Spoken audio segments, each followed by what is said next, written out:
will be even more dignified. The Lord's glory surrounded them, and they were terrified. Verse 10, but the angel reassured them, don't be afraid. You know, this is the number one most repeated imperative in the New Testament.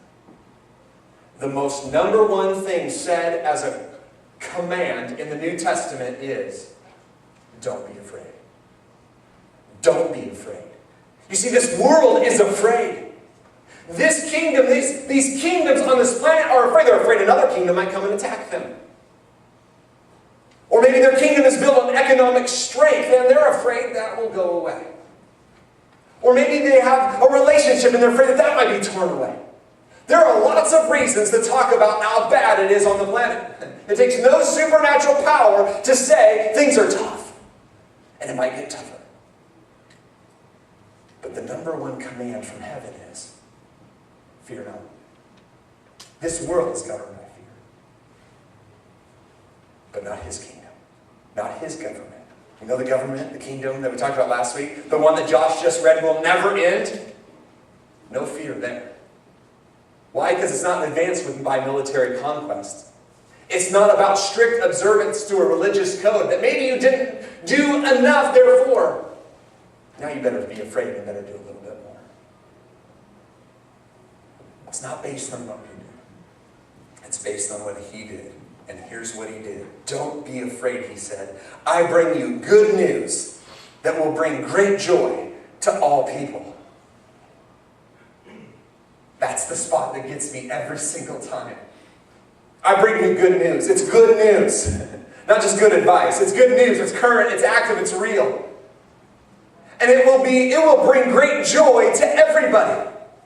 And that's the phrase that gets me every time, that this message isn't just for a few religious Christians. This is for everybody. This great joy, the kingdom, its principles are love, righteousness, and joy.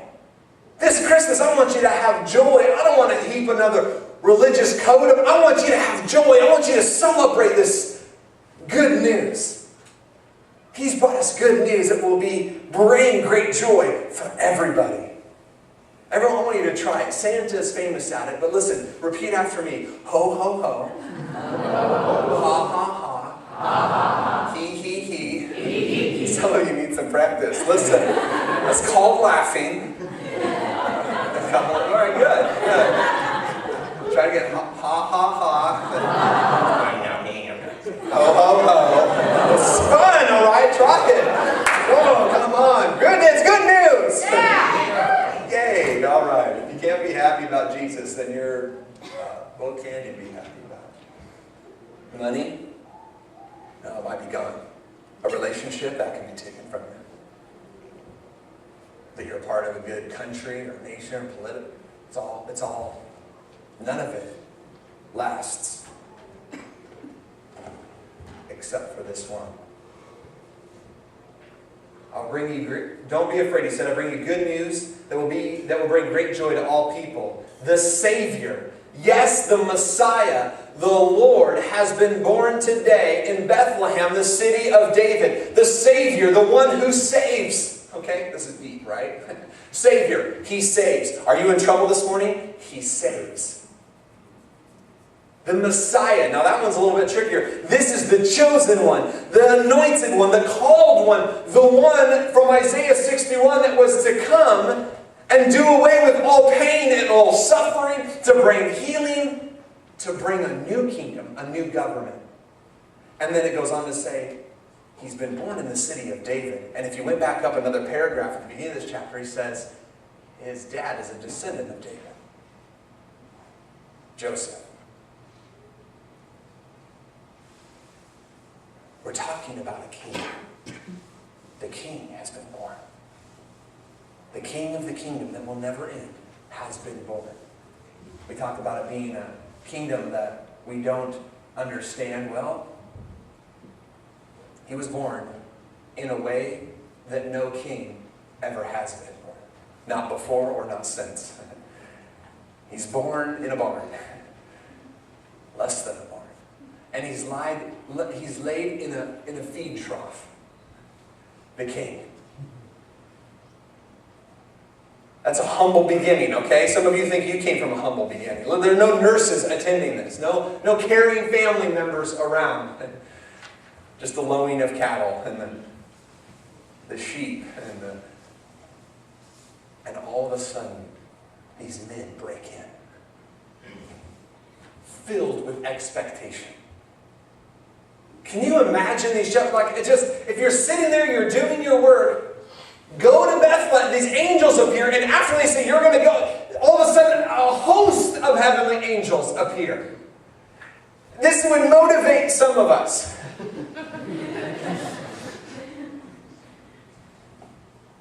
And they leave and they go and they find, it's funny, like the king is here, the Savior's here. Go to the barn. Like, I would imagine on the way, like they're so excited, they see all the angels and they're like, yeah, let's go, because it says they hurried, so this is me hurrying. They're hurrying, right? And they get there, and they're like, I'm sure at one point, like maybe before they opened the door, or maybe before they descended down into this dwelling of animals, they thought, what are we doing? This isn't where the Messiah could be. Just out of there, anybody ever been motivated out of enthusiasm, and then at some point, doubt creeps in and okay, I'm the only one. But it happens. Listen, and I love this. Let's see what I have next, but I love it. I love this story. Not like we imagined it. But it is, listen, he made it. The king made it to the planet. It might not have been like we thought he was going to, but it came. And all of a sudden the shepherds break in. Go to the next slide for me. Oh, yeah. Listen, the king made it to the planet. This is not just any king. He has a right to be king because he created the planet. I talked about that last week. But listen, he came into the very world he created. But the world didn't recognize him. He came to his own people and even they rejected him. But to all who believed him and accepted him, he gave the right to become children of God. They are reborn, not with a physical birth, resulting from human passion or plan, but a birth that comes from God. Here's the king. He came in a way we didn't expect it, to start a revolution that we didn't expect, in a way to advance the government that would never end, in a way we didn't expect, by love. And here he is, starting out in a feed trough. And the shepherds break in. You can go to the next slide.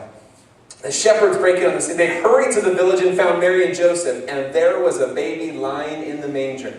After seeing him, the shepherds told everyone. I love that. I don't know why they left. They're like, probably awkward. If you ever done a hospital call, look, just go in. Visiting family or a friend in the hospital, just go in, pray a little bit, and then leave. All right? The shepherds knew that.